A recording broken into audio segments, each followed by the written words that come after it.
You would think that as designers, architects are maybe more creative or more willing to experiment or more open to change. But I'd suggest certainly in our work, what we've seen is that many architects also have a real hard time in managing change in their business. It's anatomical to us. We like predictability. I mean, we don't like change. Change equals threat. I don't want threat. I want safety. Safety is consistency. And here at McAdams, it has been wired into us that we grow tremendously organically. I've been in McAdams 28 years, and so the muscle memory is there. Welcome to the Word on the Street podcast, where it's all things AE. I'm Mark Goodale. He's Mick Morrissey, and you are watching Morrissey Goodale's Word on the Street podcast. Mick, spring just around the corner, getting close. You can tell by my savage tan that I've been working the spring pretty good, but it's cold, nasty here in New England as usual. Yeah. But Miami, right around the corner. It's coming up, Mark, coming up. I'm looking forward to that event. Yeah. Got a good crew coming, about 200 plus or minus folks in attendance. Going to be great. Outstanding. I think our guest is going to be there too. I think our guest will be there. In fact, I think he's a featured presenter. Is that right? Yes. Well, we'll see how that goes. All right. Well, our guest is waiting, Mick, and so why don't we introduce him? Terrific. Looking forward to seeing him. All right. Joining us today is Mike Munn, President and CEO of McAdams, number 262 on ENR's top 500 list. Mike, welcome to the street. Thank you so much, Mark and Mick. I'm honored to be here. Really appreciate it. It's great to have you. And we're talking about now. You're based out of Raleigh, is that right? That's right. In Raleigh, North Carolina. Yeah, and so this time of year, it's mud, dirty snowbanks, drizzle, 38 degrees. But back in January, I know you folks get pretty cold too. You've been down in the teens a couple of times, a cold snap here and there. Unusually cold. This winter has been cold, a little bit more bitter where it was. And we had some new friends that joined McAdams who were very unsure and dreaded the trip from Florida to Raleigh for their onboarding.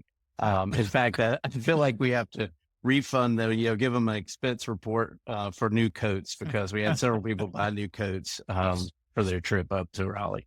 I'll bring them up to New England for a few weeks and they'll feel just fine about being they'll in love Raleigh. Yeah, that'll be the best. And it is.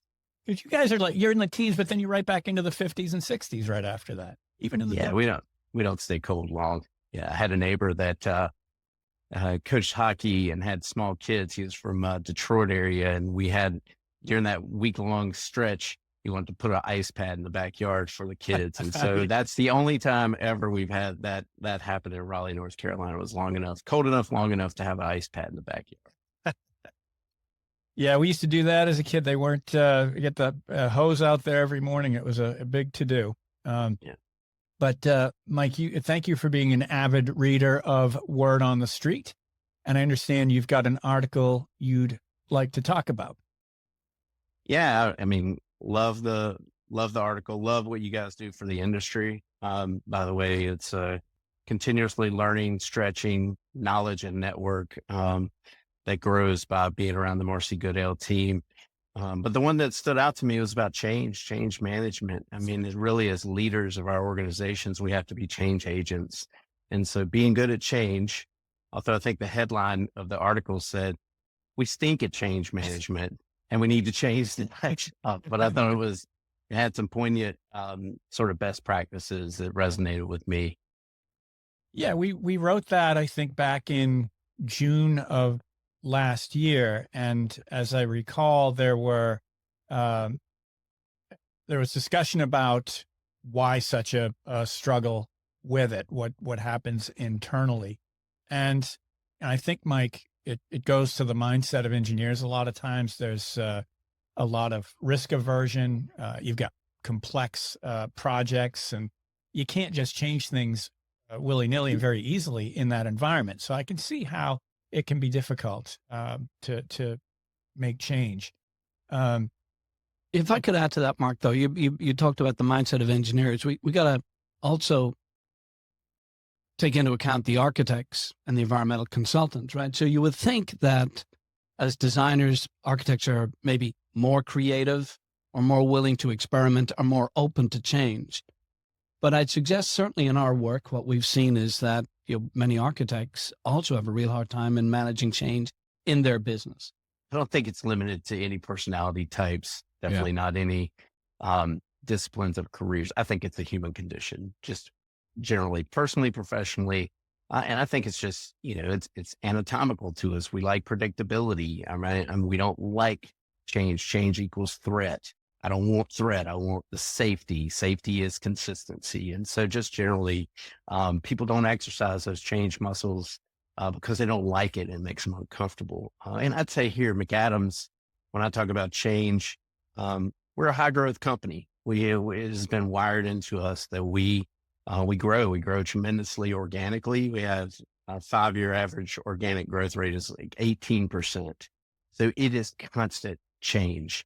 And so I've been in McAdams 28 years. And so it has been the muscle memory is there. It's sort of culturally more acceptable, but even though it's a little bit more acceptable, we know that people resist change, and change equals fear a lot of times. Yeah. But as an organization, Mike, it's not that you're good at change or bad at change. You're either practiced at it or you're not practiced at it. At McAdams, what do you put in place to facilitate this change? What have you experimented with to get better at it?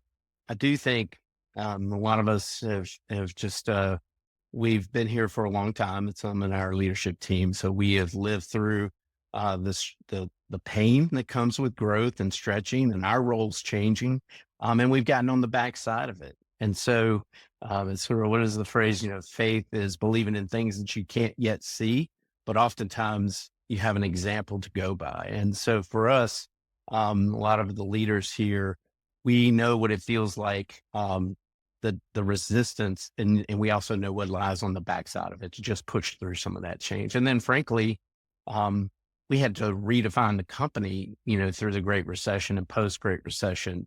And so at that point, change was a bit more embraced. We knew we had to be a different company in the future. And so people were more willing to change. And the second, a tool there is our strategic plan. I mean, we laid out a plan at the end of 2012 that had some objectives, and we were bought into it, and we were committed to doing the hard work it took to get there because we knew it would be worthwhile. Yeah.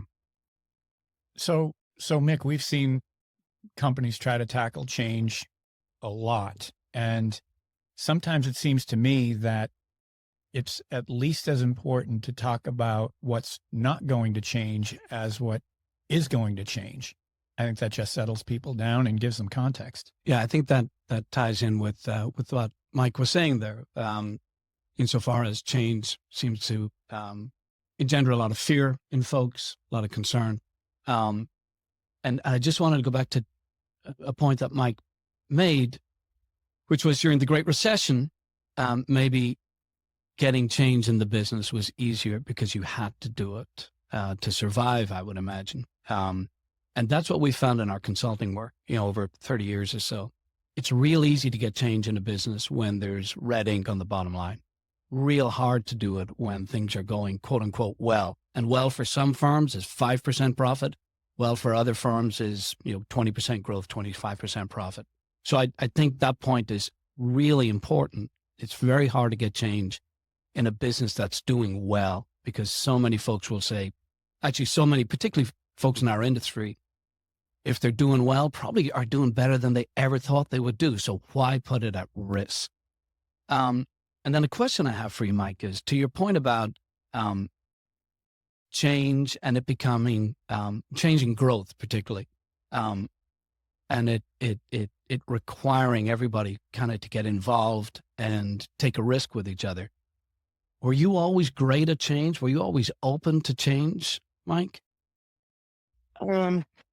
Personally, I'd say I was always yearning more information. I was just striving to learn more, even in the practice of, I was a civil engineer, a site engineer. I wanted to go upstream. I wanted to know about the planning of it. I wanted to know about the rezoning of it. I wanted to know about the assemblage of the land. I just want to keep going upstream. And so then organizationally, I think the same thing. I had a deep curiosity to want to learn more and explore more.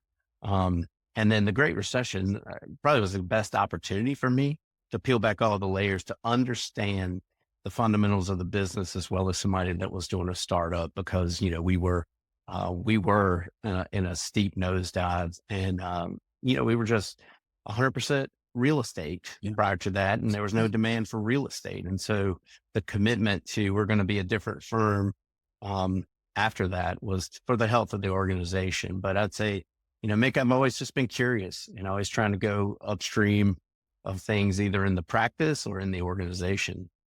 Well, Mike, when you mentioned you joined McAdams, was it 1997? 97, yeah. And you were just a young buck when I had met John McAdams, and we had worked together early on back in the 2000s, I think it was. And I remember meeting you there, and John had told me before I even met you that you were next in line. And I think you were an entry-level project engineer, and 13 years later, you're president and CEO in 2010, I believe, if I'm not mistaken. And had things stabilized at that point in 2010? Because again, you were all land development, and that took a real hard hit. That's a tough role to play anyway. And then coming out of that, trying to stabilize the firm and change the firm. What was that like? Yeah, well, we had hit the bottom, I'd say, at that point. So yeah, it stabilizes when you hit the bottom, it's stable. And so, and then, I was more like a COO at the time, but also I think the 60 people or so at McAdams wanted to see a sign of the change. John, it's also easier to change when you got a great mentor, and the wisdom that comes with what John McAdams has brought to me and to McAdams, because that is also, Mick, to your point earlier, there are certain things that don't ever change, that you're going to go through all kinds of circumstances, but you want to hold to the things that define you as an organization. For us, that's the culture. And frankly, the commitment to one another grew through that. And then, our core values, those things should never change. Those should be the same in good times or bad times. Those are behaviors that shouldn't change. And so the company was ready for an indication of a different future. I was probably 50 to 60% ready to be the CEO. And so I would say, although I had that title, probably through 2015, 16, I was functioning more as a COO and leaning a little bit more on John for leadership and vision, and growing those skills myself as we were emerging out of the Great Recession at that time. Yeah. So, and the firm has grown significantly since that time. You really got it on an upward trajectory, and we've seen your growth, been watching it closely, obviously. How do you balance growth through acquisition and organic growth? Or how do you strike that balance? Is it by feel? Is it deliberate? How do you go about it? Yeah, we try to be deliberate about everything we do, right? I mean, you have a plan that's to prioritize things and try to create intentionality about your behaviors. We do not have stated goals for how much we're going to grow organically versus acquisitively, because I think that would just guide us to do things for the wrong reasons. So again, our company has historically been overwhelmingly organically growth oriented. We're a picky buyer. So acquisitions are not on the continuous. Now, having said that, we closed 2 deals at the end of 2024. So that was an anomaly for us. Yeah. But there was a big gap of time prior to that, because we're really just, we're fixated on culture compatibility. And frankly, this change question is an important part of that. I mean, we're not buying an organization just to keep it the way it is. So we have to flesh out, how compatible are they, but also how willing are they going to be to grow and change? And the perfect pairing for us is when you have the appetite, desire for growth, but doesn't have the infrastructure, or it needs to have some things, some resources brought to them that they can't bring to themselves. So with the two most recent acquisitions, how do they change your role going forward, Mike? How do they change your focus? My understanding is that you will continue to grow geographically in attractive markets. So what does that mean for you as CEO? You know, does that mean you're on the road more? Does that mean that that you're shifting your perspective from Raleigh and North Carolina to a more, Southeast or national focus? Yeah, I'd say, Mick, that's exactly what we're striving to do. The Carolinas are great, and North Carolina is where we have the deepest heritage and strongest brand, and we don't want to lose any of that, while we also expand geographically from now we're covering North Carolina, have entered into South Carolina. We have Central Florida presence and a Dallas presence, and we do aim to grow in the Southeast and Texas. That's our aim. And so it does require more travel for me and others. We have such great alignment and commitment to our acquisition work. We learned a lot in 2018 when we did the deal in Dallas. And man, that really informed us a lot on due diligence and integration and broadening the involvement of key leaders in our company. And so I don't have to do all the travel. I'm more on the early end of things through LOI and through some of the transaction, but then there's so many other smart and capable people here that are participating and joining in, and then facilitating the growth and the ongoing involvement in those new companies that are new partners to McAdams. Integration is a topic I want to get to quickly, but I want to back up for a second and talk about this alignment that Mike was talking about, Mick, and how they're picky. We work with you folks. We know that, but that's good. And it doesn't matter if you're picky or you're quick to move, as long as everybody's on the same page. And Mick, you've seen it both ways. How important is that alignment? Do people just ram it through? Do the powerful folks just ram it through? How's that dynamic work? It's fundamental, right, Mike? It's fundamental to doing the right thing. And I would say your pickiness in terms of acquisitions, I don't think we should use the word picky ever again on the podcast. Selective. Used it 3 times now. Is similar to best practice in terms of hiring, right? You want to hire slowly, but then you want to fire quickly if folks are not working out. And I have seen that in terms of how your executive team screens, makes decisions about, and then explores further acquisition opportunities. And that's a model that I think has worked very well for you. To your point about changing, I think, the industry has gone through so many changes that you may find at some time that you need to be less selective, which is never optimal at all. But it'll be interesting to see how that plays out once you look, particularly to expand, I think, in Texas, which is 7 different regional markets in and of itself. Before we go on, Mike, you talked about the importance of John McAdams being a mentor for you. Can you talk about mentoring now for you as CEO? Are you invested in mentoring folks or somebody in particular around you?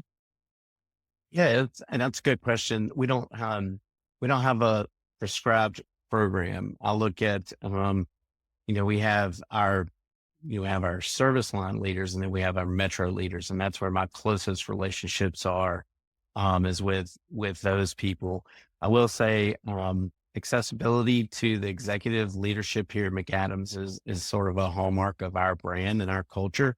We're very people oriented. We make decisions based on how how it enhances the culture. When we onboard a new employee, whether it's an entry-level survey person all the way to the seller of the firms that we acquired, we bring them to Raleigh. Each and every new person comes for an onboarding experience in our headquarters, have connection to me and connection to our executive leadership team, and builds that continuity. And I'd say for me on the mentoring, it is more around sort of those people I'm closest to are the ones that are running what we call metro offices. Yeah. And then our sort of our higher executive level people. But they're going to be interactions and involvements with people all the way from an entry level designer. I had a wonderful Teams chat with a young lady yesterday who just joined us in Dallas, and she had the initiative to reach out to me to make the connection before she comes later this week for ultimate onboarding. And so it's for me, it's more of those little interactions than it is a prescribed mentoring program. Yeah, that's a sorry. Go on, Mark. Go on. Oh, I was just going to say that's a good sign of a keeper right there. And I was going to ask you, Mick, or talk about it a little bit with you, and that is we too, Mike, have had a sense all along that it's the mentee that seeks out the mentor, and to try to make it happen unnaturally, it typically falls apart. And so I think it's making yourself available and creating that environment where people can feel okay about approaching anybody at any time for anything. I don't know if you see that too, Mike. I do see it. I want to bring it back to Mike with respect to this mentoring mentee relationship. Mike, how old are you now? 51. Right. I'm 61. I got a decade on you. You probably still feel like you're 30 though. Is that right? You know, I feel like I'm 18. Yeah. What are you talking about, Mick? That guy, that thing in here doesn't understand the aging process.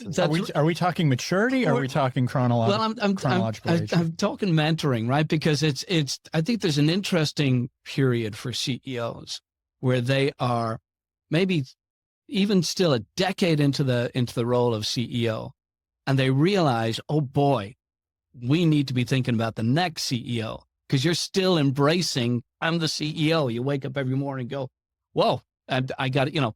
I'm running this thing.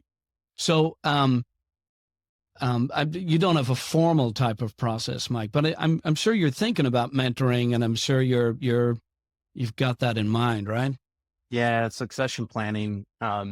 We have seen, what a huge benefit that is to this company, and John did it well, and we've done it well in really the cascades throughout the organization. And it's not lost on me that when John first approached me, he was 51. So yeah, it's a hallmark, I think, of if you're going to be employee owned and you're going to be true to your values, true to your culture, and you have a vision to perpetuate that employee ownership, this is the decade of it. It's another top of mind item for all CEOs. Before we get beyond as well, you talked about onboarding, whether folks are new employees or are coming from an acquisition. I just wanted to ask, Mark, how much does barbecue feature in the onboarding process in when folks come to Raleigh? Because I got to figure it's there. Oh man, it is North Carolina barbecue. It could be potentially controversial. Mm-hmm. When you bring the Texans up here. Oh yeah. They're expecting something that's not pork, and North Carolina is all pork. So yeah, it can be. It's a good chance to experience all the way around. But yeah, pork and barbecue is a big thing here. And look, there's not even agreement in North Carolina. There's Western North Carolina and Eastern North Carolina barbecue. So we do it just so people can get that experience. And it's been my experience that people either love it or they don't get it. It's a vinegar-based sauce. It's not that sweet. Yeah. And so some people just love it. And then probably half the people just go, I don't get it. Yeah, a lot of barbecue. Hey, the last thing I wanted to follow up on the mentoring, at the end of the day, like what that is about is experiencing things together. We talk about experiences at McAdams, whether it's the design, we're thinking about the experience that clients have and the end user is going to have it.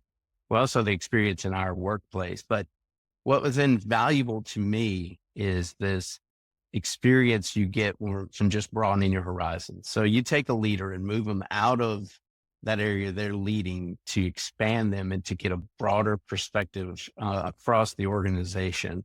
And then you get to work on things together with them. And so they are being developed just by being in the conversations, being in the decision-making process, and also gaining perspective outside of their discipline or outside of their market level expertise, outside of their regional area of expertise. The more they get exposure across the organization, the more you're developing them for the future. So that was my experience. And we try to be very intentional with that, with the leaders who show the most highest ceiling and most promise. Well, Mike, I wanted to talk about integration. We've covered that a bit, and certainly there's probably similarities to onboarding folks through acquisition and organically. But as we talked about barbecue too, there are different ways to go about it, and there are different strengths and such that are brought to in individuals and acquisitions. Certainly McAdams has a strong culture, a strong way of doing things, but there are firms out there and people out there that you bring in that may have better ways of doing things. How are you able to capture that, or are you able to capture that?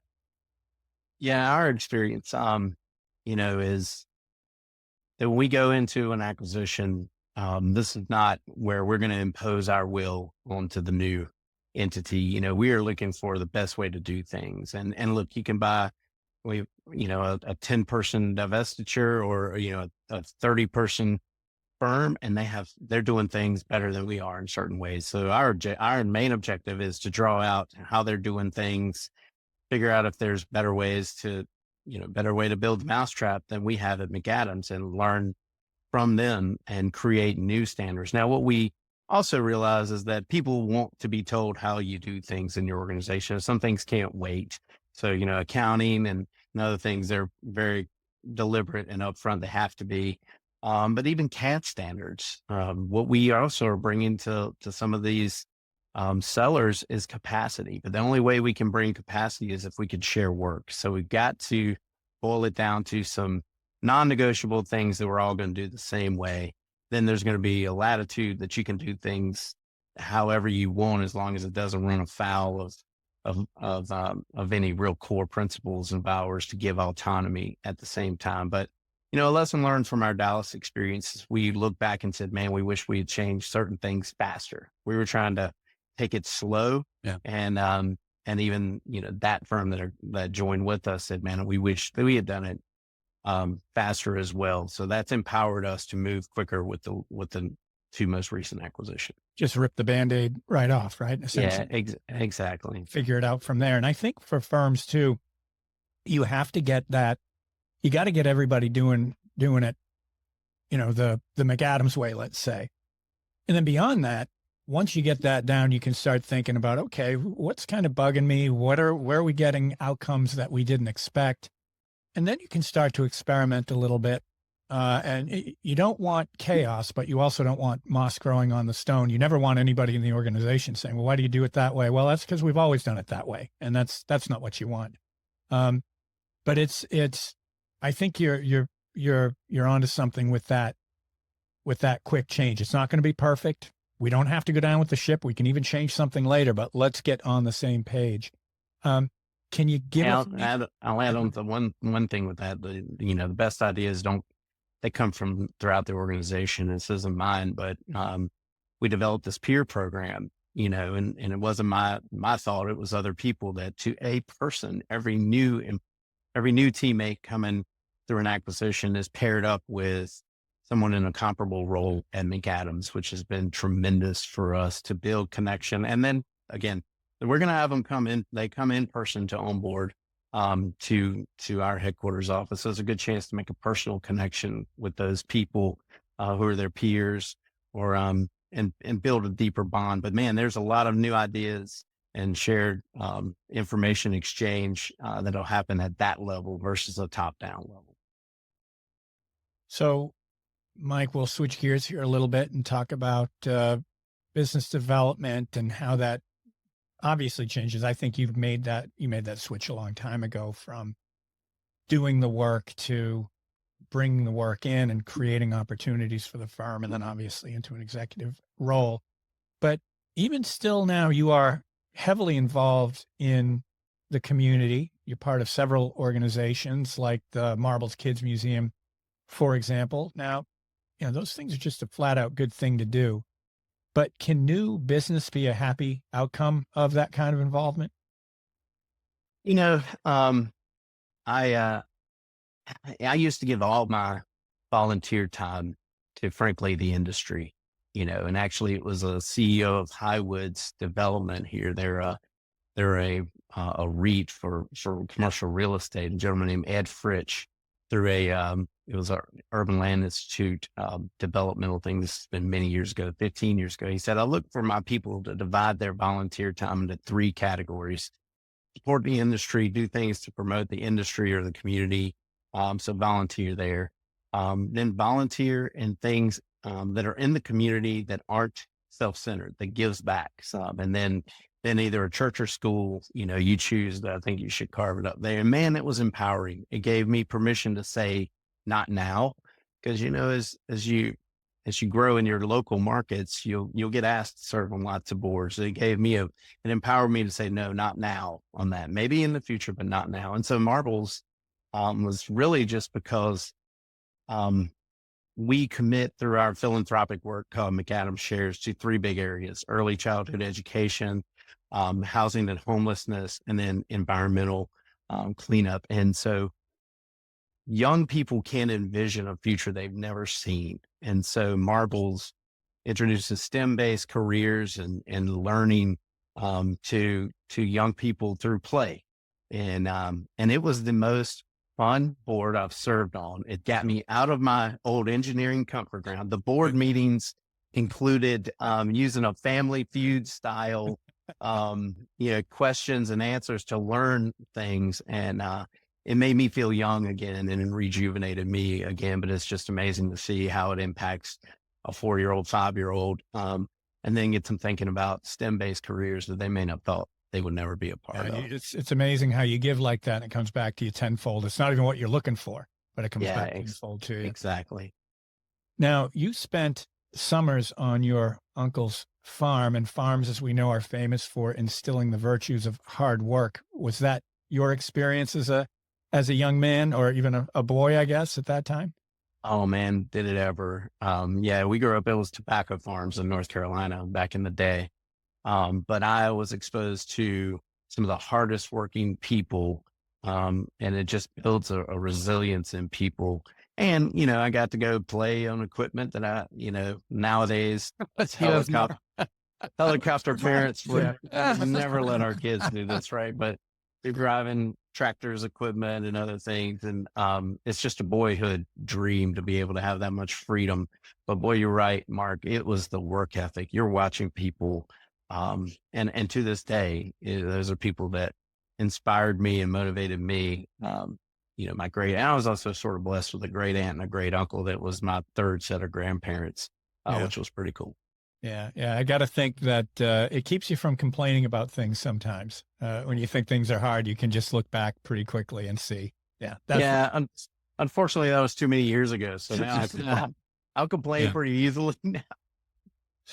Now, what was the toughest job? Did you have a tough job when you were a kid? Did you have any manual labor? I had 2 manual labor jobs. So I know you're so handy now. So does that carry through? Yeah, very handy around the house.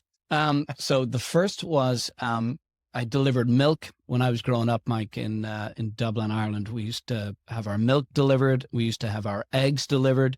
We used to have our coal delivered for fires. We used to have our turkeys delivered for Christmas.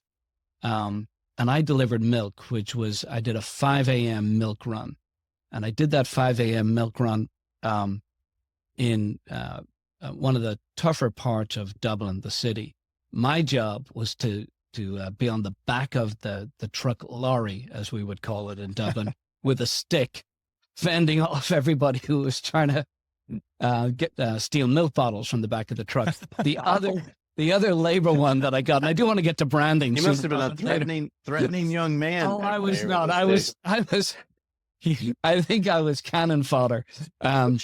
He was turned down for the Prince truck job shortly after. I didn't last very long in that job. The other job I had was taking fleeces from sheep that had been sheared, which is a sentence that's very hard to say if you have a lisp like myself. So we would take those fleeces and we would stuff them in a compactor, and there were all these like thorns and brambles and all that type of stuff.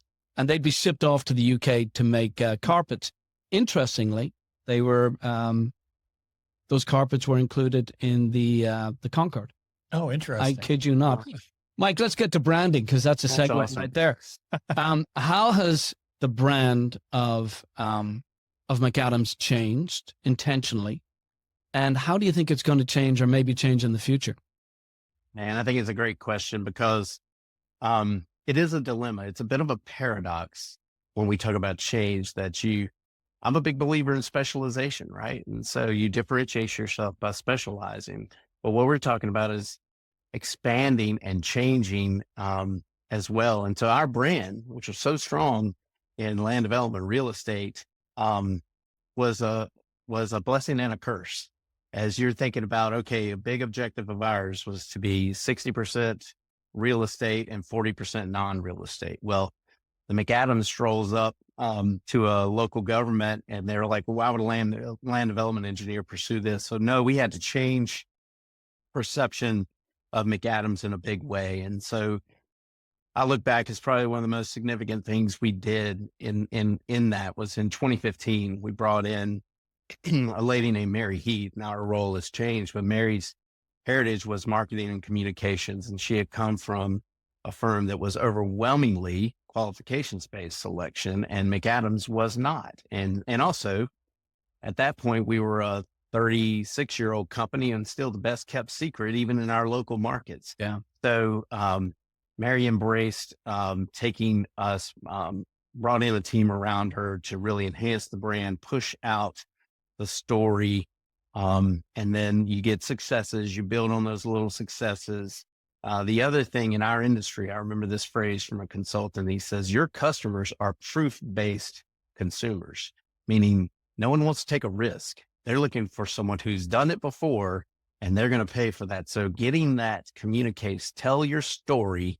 Even when we were translating some things that weren't directly relevant, but we were parlaying it into relevancy to get those early wins was hugely important for us. Now, since then, I honestly believe the branding is most important for recruiting and retention. Branding and communication, so essential for catching the eye, of that best in class talent, to think, okay, well, I can see myself there. They look like they're on the rise. They're doing some cool things. They're working on some cool projects. And so as much as anything, our commitment to branding, our, websites, award winning, we invest in that. Social media is constant. It really is just to enhance communication, to tell our story.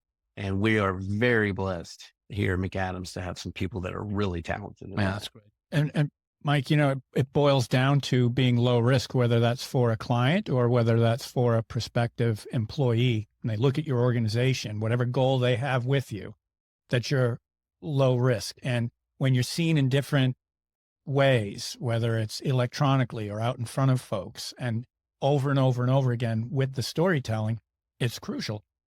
It's like you travel a lot. Mick and I, we travel a lot. It's midnight. You're at an airport. The only place that is open is a McDonald's. It's going to taste really good in the first 5 minutes, and then you're going to be doubled over in pain in the next 5 minutes. You're willing, what's coming. And so I think that when it comes to branding, it really is about being credible and a low risk choice. And you guys done a phenomenal job at telling your story and being that low risk choice for both clients and employees. Yeah, to build on that, I've fixated on marketing there to answer that question. But to your point, Mark, the brand is delivered by the 530 people at McAdams day in, day out. That customer experience, the reputation down at City Hall, everything else is influencing our brand a lot more than just the marketing and website and other things. But, I always said what really is amazing about our business in particular. We're site civil, and it introduces the greatest amount of risk to any client. Yeah. There's entitlement risk. Will I be able to build this thing I want to build? How long will it take? Which introduces a lot of financial risk to our clients. And then the construction is different every time. People can tell you what the building's going to cost, but the site improvement cost is a wild card. And so I've always told our people, our job is to create as much predictability to that unpredictable process as possible. If you do that, they don't care what your fees are. They'll pay you whatever it takes because it de-risks them and it elevates us. Mike, this may or may not be included in the pod. So I'm going to go with it now as a question. So Mike, let me take a different perspective on brand. Let me suggest that the McAdams brand was North Carolina. And so that's your brand. You're known as North Carolina. If I want to get anything done in North Carolina, McAdams is the team I need to go to. No risk there. Now you're in Texas. Now you're in Florida.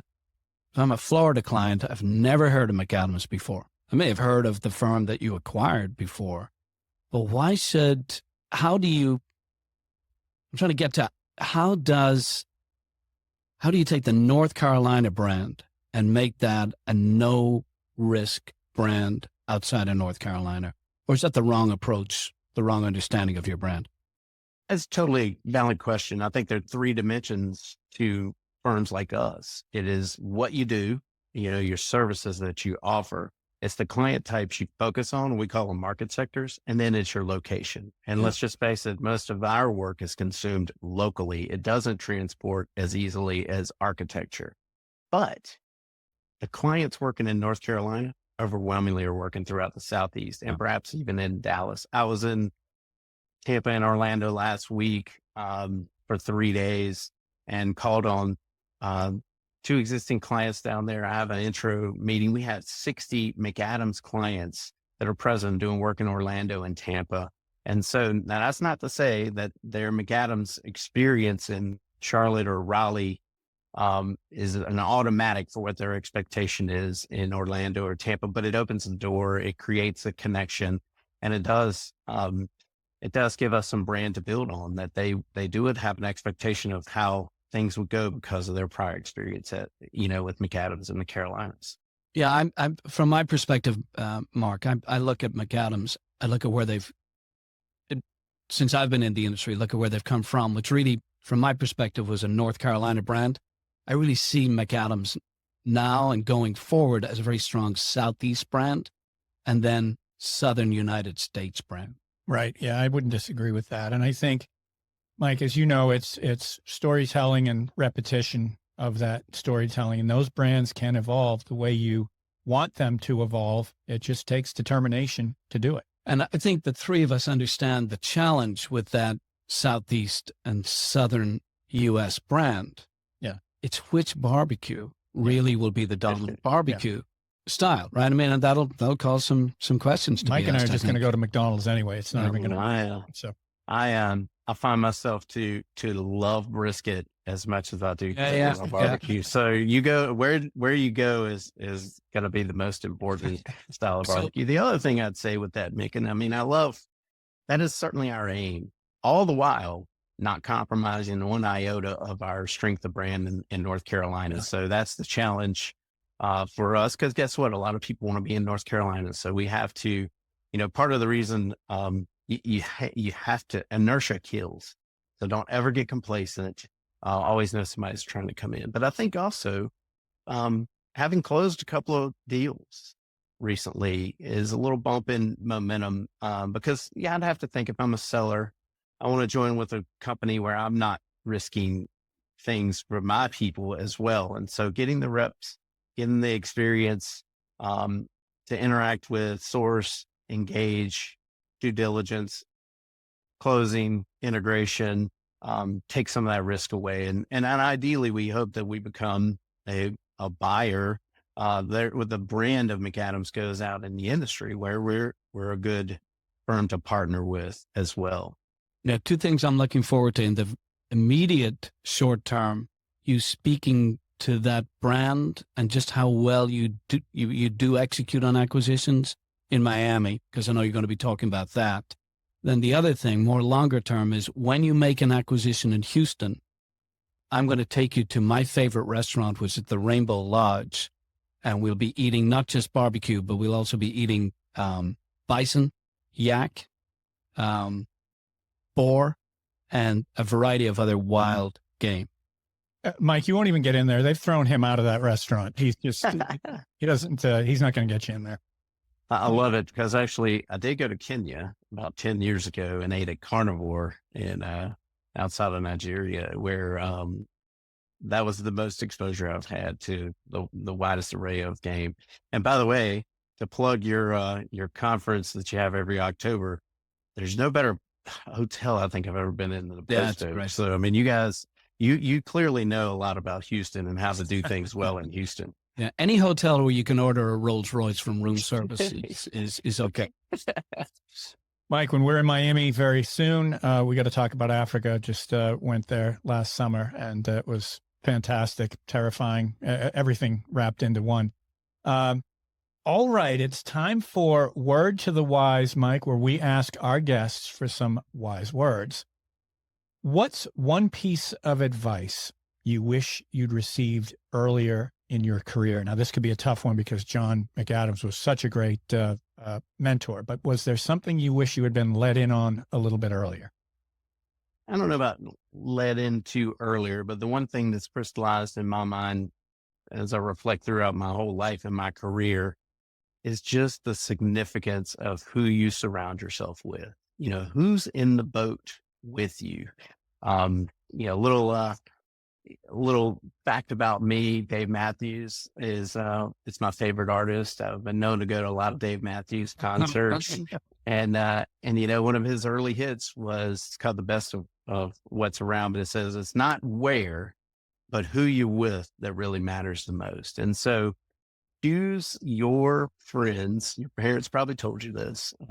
Choose your friends, choose your leaders, choose your directors on your board. Choose those people very wisely, very intentionally, because we each become the average of the 5 people we spend the most of our time with. And so I would say, I was fortunate enough to have witnessed this and participated in it throughout my career. But man, the emphasis has only grown in my life as I've elevated in the organization to really take stock of who's around me, because you're going to go through all types of experiences. It's not always going to be as great as it is. And COVID, just a few years ago really brought that to light. So who are the people around you? We talked about change. Are they adaptable? Are they inspiring you and others? Are they making you better?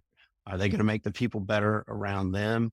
And frankly, are they just the type of people that are committed and going to be there through thick and thin? Mm-hmm. And so for us all, just surround yourself with the best people that have the best character and are people that you want to live life with.